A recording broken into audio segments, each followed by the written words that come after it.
Desde a criação do Banco Nacional de Terras à expansão do eucalipto, várias foram as propostas votadas pelo Parlamento para resolver a questão dos incêndios. Tendo em conta a sua experiência profissional e florestal, acha que estas propostas vão trazer alterações positivas? Eu creio que sim, pelo menos tudo caminha nessa direção, apesar das propostas aprovadas terem sido à pressa, tendo em conta os últimos registros incendiários no país. Contudo, há um grande esforço por parte do Estado e por parte das entidades competentes para que o problema seja solucionado de forma eficaz, segura e rápida. Vários membros das associações ambientalistas acham que devem ser implementados novos meios de combate, assim como a instrução da população. Acha que o Estado teve em conta estas considerações ou deixou-as para segundo plano? Estas propostas que foram aprovadas constituem em si só uma grande evolução, contudo são bastante dispensiosas, não restando recursos suficientes para outras medidas. É óbvio que se fosse dada a devida instrução às populações e que se lhe desse recursos específicos de combate a incêndios, como por exemplo bocas de incêndios, haveria muita coisa que poderia ser evitada. Contudo, de momento, há outros focos principais para o Governo.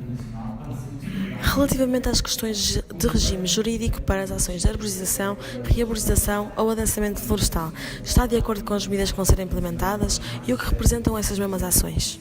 Estou de acordo e, estas medidas não dizem só respeito à proibição de espécies invasoras replantadas e à replantação apenas de espécies endógenas, como por exemplo as acácias, como também diz respeito ao controlo do mato, que será no máximo 50 cm de altura, e à limitação florestal contínua em 200 hectares e no caso das monoculturas 50 hectares, sendo que algumas áreas deixam de constituir um risco em caso de incêndio. A criação de um banco de terras não foi aprovada pelo Parlamento. Contudo, não acredita que esta teria sido uma boa opção para reduzir... A criação de um banco de terras não foi aprovada pelo Parlamento. Contudo, não acha que esta teria sido uma boa opção para que as populações de zonas de risco conseguissem ter uma melhor indemnização devido aos danos causados por um incêndio? Em caso de habitações que tenham um proprietário identificado, penso que esta medida seria muito bem aplicada. Contudo, nas habitações em que se desconhece um proprietário, seria uma espécie de exploração ao Estado, visto que muitas dessas habitações se encontram abandonadas e não constituem a primeira habitação da pessoa, não constituem uma necessidade. No que concerne ao Sistema Nacional da Defesa da Floresta contra Incêndios, foram aprovadas também uma série de alterações legislativas que existem, No que concerne ao Sistema Nacional da Defesa da Floresta contra Incêndios, foram aprovadas também uma série de alterações legislativas que exigem não só a identificação de zonas de risco, mas também a gestão de combustível e a proibição de novas edificações em zonas de elevado risco. Para além de estabelecerem comissões de defesa florestal, quais são as principais funções dessas comissões? Estas comissões de defesa florestal foram estabelecidas tanto a nível municipal como distrital e têm em vista o planeamento e a coordenação de prevenção e combate aos incêndios e têm planos de fogo controlados específicos.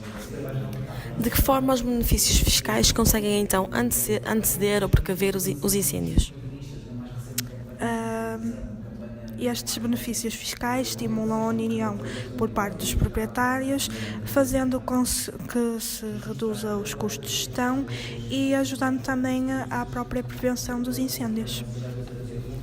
Uma outra medida aprovada em Parlamento foi a implementação de um sistema de informação cadastral simplificada.